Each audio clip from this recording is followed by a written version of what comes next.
تم حیا و شریعت کے تقاضوں کی بات کرتے ہو، ہم نے ننگے جسموں کو ملبوس حیا دیکھا ہے۔ دیکھے ہیں ہم نے احرام میں لپٹے کئی ابلیس، ہم نے کئی بار مے خانے میں خدا دیکھا ہے۔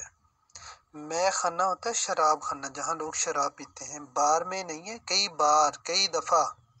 مے خانے یعنی شراب خانے میں خدا دیکھا ہے۔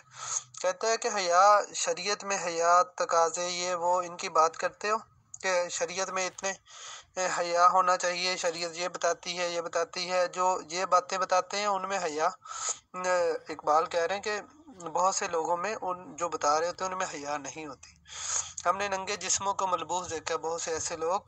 جنہیں ہم سمجھتے کہ بڑے غلط ہیں، بڑے براڈ مائنڈڈ سے ہوتے ہیں، لیکن وہ اصل میں اندر سے بالکل صاف ستھرے ہوتے ہیں۔ پھر وہ کہتے ہیں حج پہ لوگ جاتے ہیں جنہوں نے احرام باندھے ہوتے ہیں اور ان کے اندر شیطانی چالیں ہوتی ہیں، ان کا ذکر کرتے ہیں،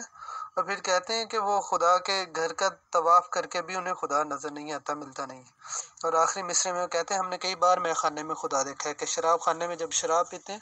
تو لوگ دوسروں کا نقصان نہیں کرتے، بلکہ اگر وہ ٹھوکر لگ کے گر جائے تو ان سے معافی مانگتے ہیں کہ سوری سوری سوری، میں معافی چاہتا ہوں، یہ وہ۔